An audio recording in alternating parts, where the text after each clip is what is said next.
네, 히브리서 11장 35절에서 40절의 말씀으로 그 오늘 본문을 통해 믿음으로 당신은 무엇을 바라나요? 라는 제목으로 말씀을 전합니다.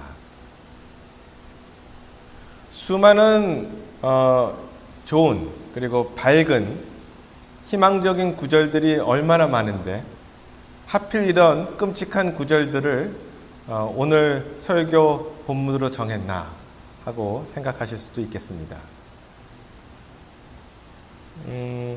36절, 35절에서 이제 38절은 사실 무슨 대역죄인들에게 겪어야 했던 그러한 것들이 아니고 사실 그리스도인이었기에 당했던 하나님의 자녀였기에 당했던 핍박과 시련 등이니 예수 그리스도를 믿는다는 것에 대해 그들은 참으로 큰 대가를 치러야 했음을 우리가 볼 수 있고 또 생각하게 됩니다.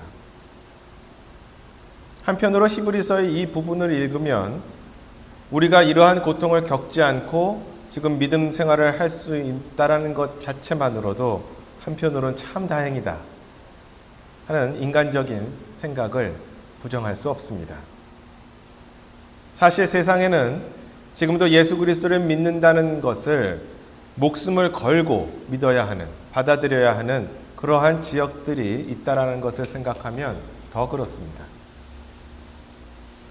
오늘 9절 안의 그 사람들은 도대체 어떤 믿음을 갖고 있었길래 이러한 고통 속에서 어려움 속에서 믿음을 잃지 않았을까 하는 생각도 또한 해보게 됩니다. 히브리서 11장은 소위 믿음의 장이라고 합니다. 첫 1절에 첫 번째 그 첫 절에 믿음에 관한 짧지만 굉장히 강렬한 설명으로 이 장을 시작합니다. 제가 대표로 읽으면 이제 믿음은 바라는 것들의 실체요 보이지 않는 것들의 증거니. 아멘. 믿음은 명확한 것을 이야기합니다. 그냥 뿌옇고 명확하지 않은 대충의 느낌으로 바라는 것을 믿음이라고 이야기하지 않습니다. 어떤 피상적인 것을 믿음이라고 하지 않습니다. 반대로 성경은 믿음은 실체다라고 이야기하고 있는 것이죠. 그것은 손에 잡힐 듯 잡히지 않는 것이 아니고 믿음 자체는 분명한 것을 바라는 혹은 실제적으로 이미 일어났거나 분명히 확실히 일어날 것을 믿는 것임을, 그러한 것이 믿음임을 이야기하고 있습니다. 여기서 실체는 영어로 substance라는 단어로 표현되고 있는데 제가 한번 영어 단어 사전을 오래간만에 한번 찾아봤습니다. 그랬더니 영어에 뭐라고 쓰여져 있냐면 The real physical matter of which a person or thing consists and which has a tangible, solid presence. 한국말로 바꾸면 사람이나 사물을 구성하는 유형적, 즉 만질 수 있는 어떤 견고한 존재의 실제적이고 물리적인 물질을 substance라고 얘기한다. 해석도 어려운데 이것을 다시 한번 생각해 보면 굉장히 비슷한 단어들이 많이 나옵니다. physical, real, 그렇죠? 그 다음에 tangible, solid. 정말 눈에 보이고 만져지고 실제 존재하는 물리적인 이런 것들이 substance라는 것입니다. 그러니 얼마나 강조해서 진짜다, 그냥 헛된 것이 아니고 뿌연 것도 아니고 개념적인 어떤 이렇게 정의되지 않는 것이 아니고 피상적인 것이 아니고 진짜 실제적인 것이다 라고 강조해서 이야기하고 있는 것이죠. 믿음은 그렇게 실체를 믿는 것입니다. 실제로 있는 것을 믿는 것입니다. 그때 중요한 분이 바로 예수 그리스도인 것이죠. 우리가 소위 믿음을 생각할 때 다른 종교를 먼저 생각해 보시기 바랍니다. 신이 실제로 있지 않기에 그들 상상 속에서 만든 신들을 형상화해서 가시화하려고 그렇게 노력들을 합니다. 그러니 조각으로 만들고 그림으로 만들고 심지어는 예술가마다 각기 다른 신의 모습을 그리면서 그들의 믿음이 실제이고 싶어합니다. 실체이고 싶어합니다. 그러나 그것은 결코 실제가 아닌 것이죠.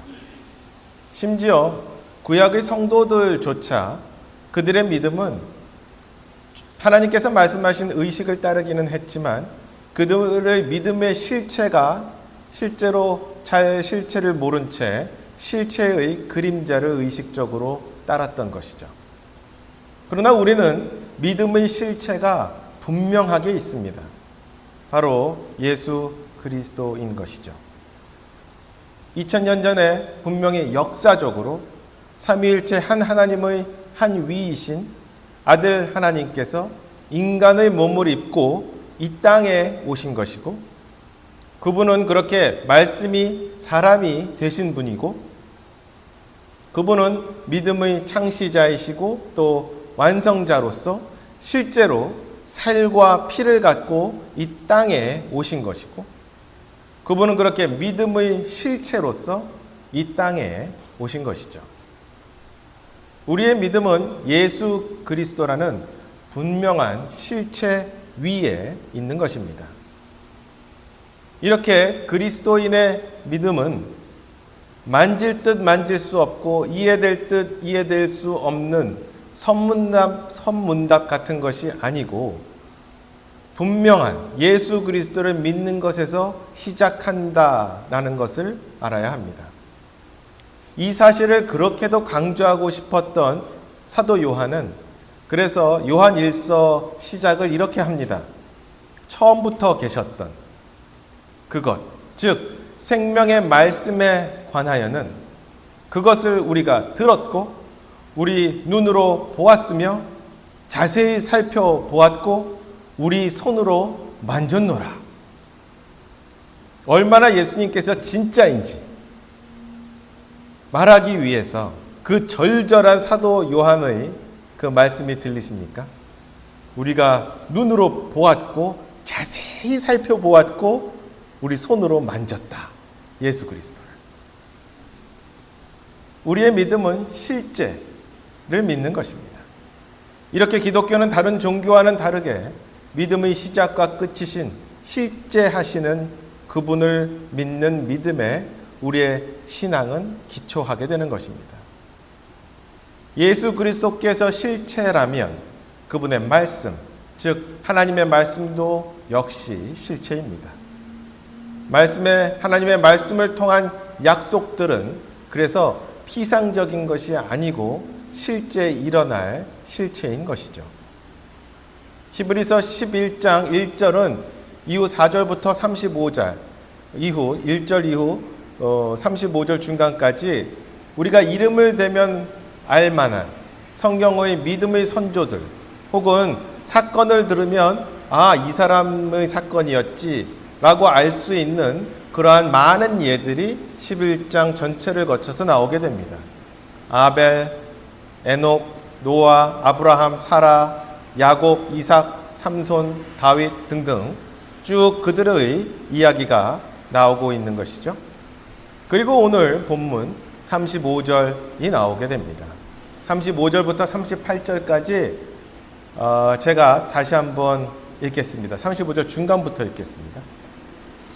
다른 이들은 고문을 당하되 더 좋은 부활을 얻으려고 구출받기를 원치 아니하였으며 또 다른 이들은 심한 조롱과 채찍질뿐 아니라 참으로 또한 결박과 옥에 갇히는 시련도 겪었으며 돌로 맞기도 하고 톱으로 잘리기도 하며 시험을 받기도 하며 칼로 죽임을 당하기도 하며 양가죽과 염소가죽을 입고 떠돌아다니며 궁핍과 고난과 고통을 당하였으니 세상은 이런 사람들에게 합당치 아니하였느니라. 그들이 사막과 산과 동굴과 땅굴에서 떠돌아 다녔느니라. 아멘. 여러분 혹시 이 부분에 나오는 방금 읽은 이 심한 고통과 시험을 당했던 사람들의 공통점을 혹시 발견할 수 있으시겠습니까?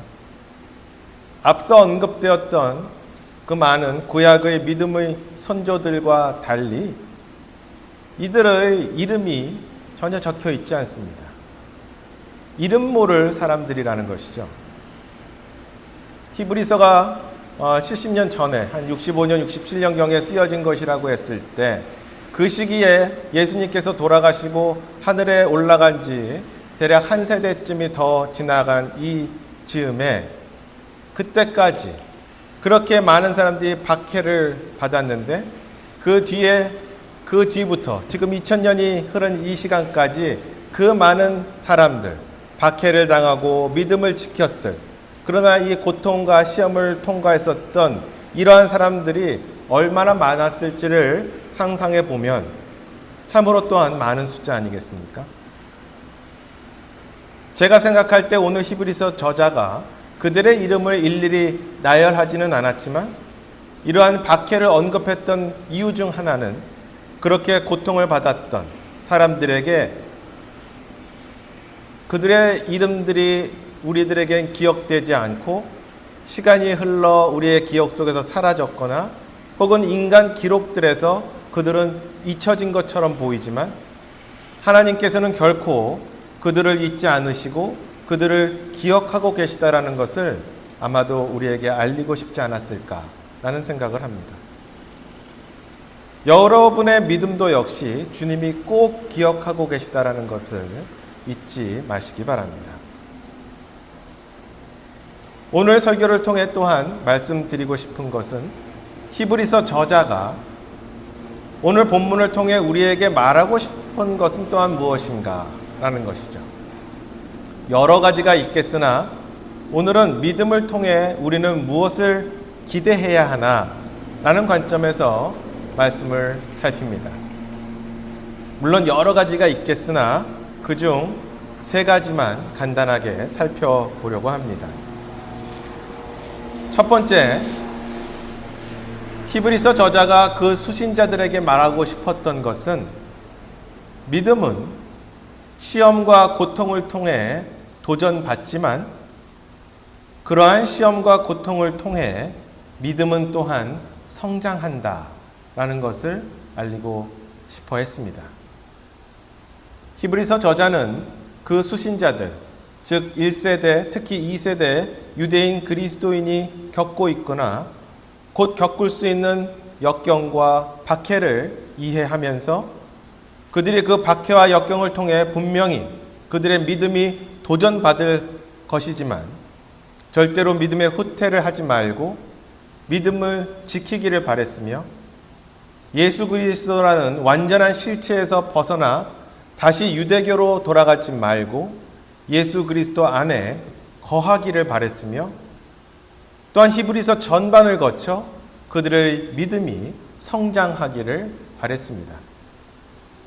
이 그리스도인의 믿음의 성장은 히브리서 전체를 가로지르는 하나의 주제이기도 합니다. 어찌되었건 35절 중간부터 그 35절을 읽으면 다른 이들은 고문을 당하되 더 좋은 부활을 얻으려고 구출받기를 원치 아니하였으며 아멘. 이렇게 쓰여 있습니다. 고문을 받으면서도 믿음을 지킨다라는 것은 어떤 것인지 이렇게 평화로운 시대에 평화로운 지역에서 생활을 하는 저로서는 사실 상상하기도 어렵습니다. 그러나 이 히브리서 저자는 그들이 고문을 당했으면서도 이 땅에서의 그 삶과는 비교도 되지 않는 부활의 확신이 그들에게 있었기에 믿음을 버리는 것이 아니라 더욱 믿음을 지켰고 믿음을 버리고 고문에서 구출받지 아니하고 그것을 택하지 아니하고 도리어 계속해서 그것을 견디며 죽음을 기다린 이름 없는 믿음의 동료 혹은 선조들을 이렇게 언급했던 것이죠.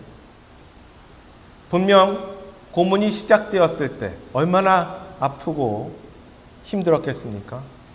그들의 믿음에 도전을 받았겠죠. 그러나 고문이 계속되며 도리어 믿음으로 분명한 부활이라는 실체를 또한 강력하게 더욱더 믿게 되었음을 이 글을 통해서 볼 수 있게 됩니다. 이렇게 상상도 안 되는 극단의 고통을 생각하지 않더라도 모두에게 인생은 고통과 시험의 연속임을 부정할 수 없습니다. 이런 시험과 고통이 올 때 우리는 믿음의 도전을 받습니다. 믿음을 갖고 있다고 해서 그러한 시험과 고통이 적어지는 것도 아닌 것 같고, 그러기에 믿음에 대한 회의가 될 수가 있고, 믿음을 갖고 있다고 해서 지금의 그 어려움이 사라지는 것을 경험하게 된다면, 경험하게 되지 않기 때문에 어느 때는 그럴 때마다 믿음에 대한 회의, 혹은 믿음에 대한 축소, 혹은 믿음의 뒷걸음질을 칠 수 있게 됩니다. 아니면 아예 그 믿음의 도전에 마주하게 됐을 때 믿음에서 도리어 탈선해버리는 경우도 생기게 되죠. 구원받는 이들도 그들의 믿음은 인생의 어려움과 고통 속에서 그렇게 도전을 계속해서 받습니다. 그러나 믿음은 고통과 시련에 의해 도전받을 수 있지만 그것을 믿음으로 통과할 때 우리도 생각지 않았던 믿음의 성장이 또한 우리에게 오게 됨을 기억하길 원합니다. 이것이 가능함은 두 번째에 의해서인데요. 두 번째, 히브리서 저자는 믿음으로 구원받은 그리스도인은 더 나은 열매를 소망할 수 있음을 알려주고 싶어 했습니다. 다시 말해, 믿음은 삶의 방향과 가치를 바꿔준다라는 것이죠. 즉, 믿음은 인생에 있어 무엇이 중요한가에 대한 우리의 생각을 바꿔준다라는 것입니다. 올바른 믿음은 우리의 시각에서 좋은 것이 아닌 하나님을 기쁘게 하는 의로운 열매, 삶의 열매를 맺게 한다라는 것을 알려주고 싶어 했던 것이죠. 히브리서 저자는요. 11장 6절을 보면 그러나 믿음이 없이는 하나님을 기쁘게 하지 못하나니 그분께 가는 자는 반드시 그분께서 계시는 것과 또 그분께서 부지런히 자신을 찾는 자들에게 보상해 주시는 분이심을 믿어야 하느니라. 25절 26절을 읽으면 잠시 죄의 쾌락들을 즐기는 것보다 오히려 하나님의 백성과 함께 고난받는 것을 택하였으며 또 그리스도의 치욕을 이집트의 보화보다 더 큰 재물로 여겼으니 이는 그가 주께서 보상으로 보답해 주시는 일에 관심을 두었기 때문이니라. 아멘. 이렇게 말씀하시며 믿음을 통해 삶의 가치에 대한 그 시각의 변화됨을 이야기하고 있습니다. 그러나 이는 이전에도 있었지만 기독교 내에서 지금도 횡행하고 있는 기복신앙이 얼마나 주님 말씀 안에서 그릇된 것인가를 또한 보여주고 있습니다. 미국에서 지금 가장 큰 교회 중 하나가 조엘 오스틴이라는 목사라고 부르기도 쉽지 않지만 그의 레이크우드 교회입니다. 대표적인 기복신앙 교회 있죠. 그들의 믿음은 이 땅에서 잘 되는 것입니다. 그들은 믿음은 바라는 것의 실체라는 글을 어떻게 해석하냐 하면 예를 들어 저 건물은 제 것이 될 것입니다. 저 건물이 제 것이 될 것입니다. 이런 믿음으로 계속 주시옵소서 기도를 합니다. 그러면 그 건물이 실제로 자기 것이 되는 것, 이것을 믿음이라고 이야기합니다. 그럴 때 믿음의 실체가 건물인 거죠. 제가 들었던 그의 설교 중 하나는 조엘 오스틴이 차를 타고 가다가 붐비는 어느 곳에 차를 몰고 갔는데 주차할 곳이 없었답니다. 그래서 차를 타고 돌아다니면서 주차할 곳을 주시옵소서 이러면서 기도를 확신 속에서 했다라는 거예요. 그랬더니 바로 누가 주차를 하던 차가 싹 나왔대요.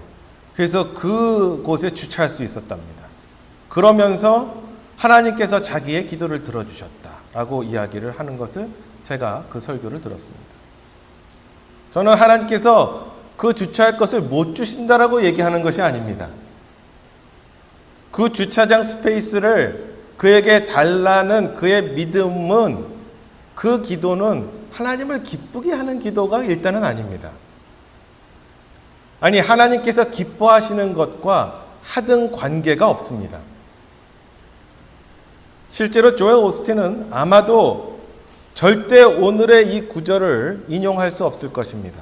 39절에 이들은 다 믿음을 통해 좋은 평판을 얻었으되 약속하신 것을 받지는 못하였으되. 여기서 이들은 구약 신약 성도 모두를 이야기합니다. 그들의 믿음이 좋은가 나쁜가는 그들이 이 땅에서 받은 것으로 평가되지 않습니다. 도리어 바랬던 것, 혹은 기대했던 것, 심지어는 그들에게 약속했었던 것마저도 이 땅에서의 삶 속에서 이루어지지 않았더라도 그들이 믿음을 지켰을 때 주님은 그들의 믿음을 귀히 여기신다라는 것을 11장 전체를 통해서 말씀하고 있는 것을 우리는 보게 됩니다. 기복신앙을 히브리서 저자가 말하려고 하지 않았다라는 것은 너무도 분명합니다.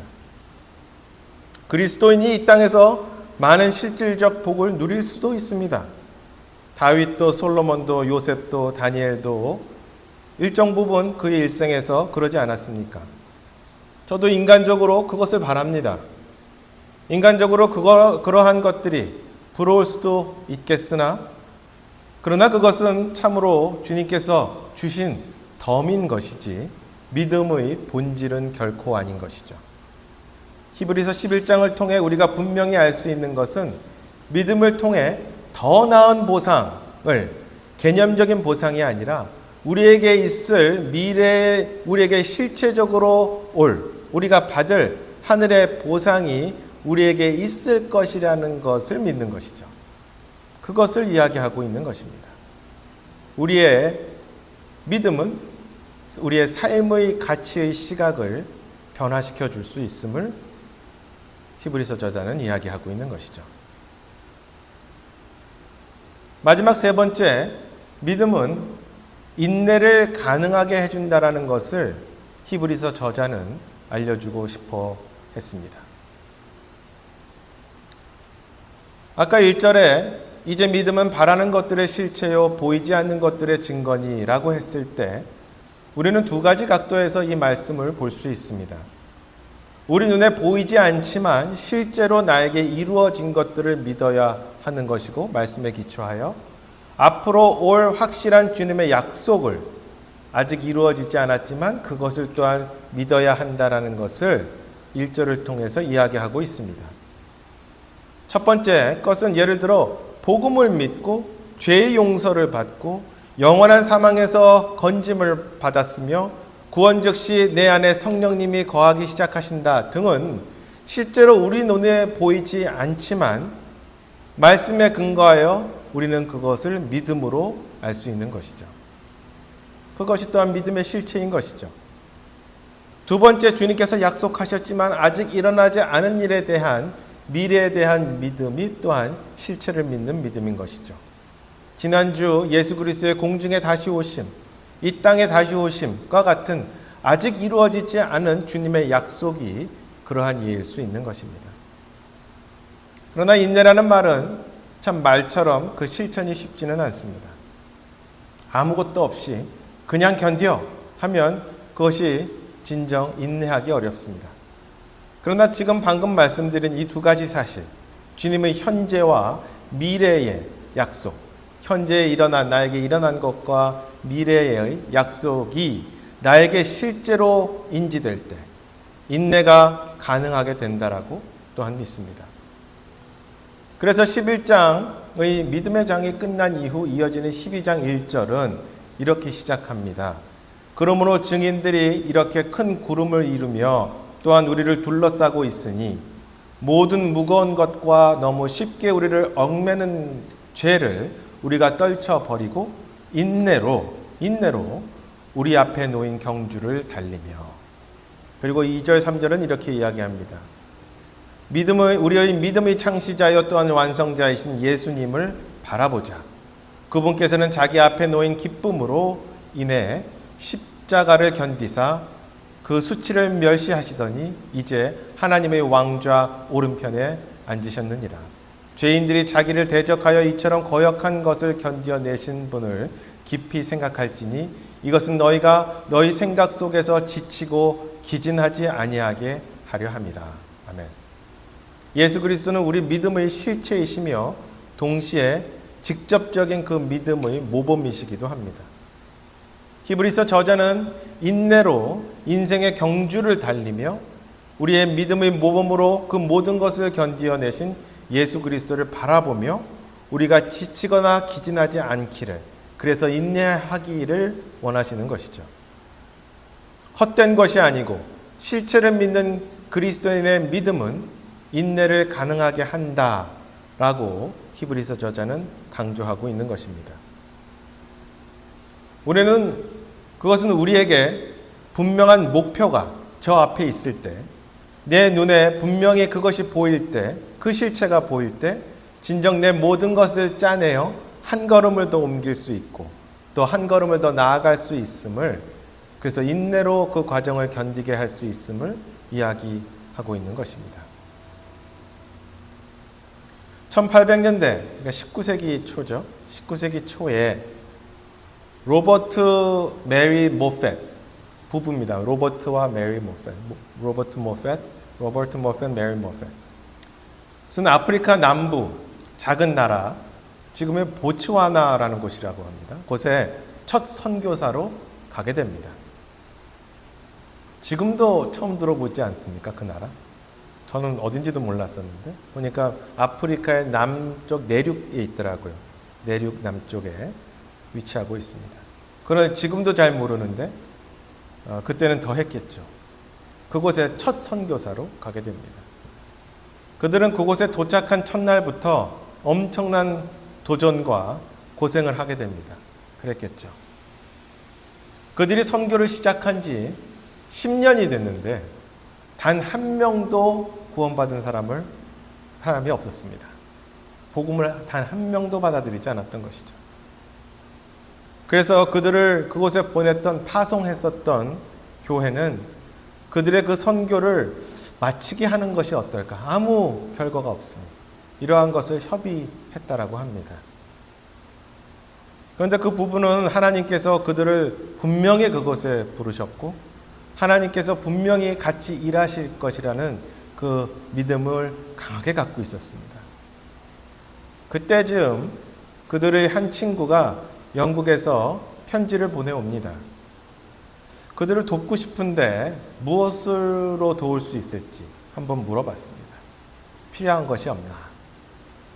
그럼 메리 모펫은 주의 만찬 세트가 곧 필요할 것 같다. 구원받은 사람도 없는데 필요할 것 같으니 하나 보내달라고 답장을 합니다. 근데 제가 이 과정을 지금 시각에서 바라보면 참 이메일로 주고받거나 전화로 하면 금방금방 하겠지만 이 편지를 써서 배편으로 보내서 유럽에 가고 그게 다시 편지가 오고 이 과정에 편지만 해도 몇 달을 걸릴 겁니다. 얼마나 천천히 느리게 전달되었겠습니까? 거기에다가 이 주의 만찬 세트가 이 배송에 문제가 생겼대요. 그래서 어딘가에 이제 가지도 많고 스떡돼 갖고 움직이지도 않는 그런 상황이 있어서 엄청나게 지연되고 그랬었다고 합니다. 그러던 중 10년이 훅 지난 이 시점에 어느 한 시점에 드디어 한 사람이 구원받게 됩니다. 그리고 곧 이어서 5명이 더 구원을 받게 됩니다. 그리고 이 6명이 되었을 때 그 주의 만찬 세트가 싹 도착을 했다고 합니다. 놀랍게도 그렇게 도착한 주의 만찬 세트가 도착하며 이 6명과 선교사 부부는 너무도 눈물로 감격하며 주님이 교회에게 명령하신 그 의식 중 하나인 주의 만찬을 처음으로 정말 감사하게 그렇게 거행했다고 합니다. 그들이 겪었을 법한 그 어려움과 좌절과 시련과 그 10여 년의 구원받은 사람이 한 명도 나오지 않는 그 오랜 기간의 그 10년이 넘는 그 인내의 시간을 상상해 보시기 바랍니다. 어제 제가 인터넷을 잠깐 찾아보았을 때 그 나라는 대략 지금 200만 명 인구를 갖고 있는데 절반 이상이 기독교라고 쓰여져 있더라고요. 히브리서 저자는 첫째 수신자인 유대인 그리스도인 1세대 그리고 대부분의 2세대들에게 그들이 계속 유대교로 넘어가고 싶은 그러한 유혹받는 시기에 그리고 유대인들에게 조만간 불어닥칠 피비린내 나는 그러한 시련을 앞둔 그 시점에 그들이 예수 그리스도 안에 거하며 믿음으로 살기를 바라며 이렇게 편지를 썼었던 것이죠. 오늘 본문을 통해 그는 믿음은 시련과 어려움으로 도전받을 수 있지만 또한 믿음으로 이겨나갈 수 있음을 그리고 그 과정을 통해 우리의 믿음이 도리어 성장할 수 있음을 알려주고 싶어 했고 믿음으로 더 나은 하늘의 보상을 소망할 수 있음을 즉 우리의 이 땅에서의 삶의 가치가 우리의 시각이 믿음을 통해 바뀔 수 있음을 알려주고 싶어 했으며 또한 믿음으로 어려움과 그 고통의 시기가 있더라도 그 인내를 가능하게 해줄 수 있음을 믿음을 통해 이것을 알려주고 싶어 했던 것입니다. 그것이 오늘 설교 제목 믿음으로 당신은 무엇을 바라나요? 라는 것에 대한 세 가지 대답이 될 수 있겠죠. 이렇게 믿음을 통해 바라는 것들의 답이 나의 삶 속에 들어올 때 성경의 하박국, 로마서, 갈라디아서, 히브리서 네 곳에 정확히 명확하게 쓰여 있는 의인은 믿음으로 살리라 라는 말씀이 바로 내 인생의 실체적인 말씀이 되어 내 인생을 가이드할 수 있음을 그렇게 또한 믿습니다. 다 같이 기도하겠습니다.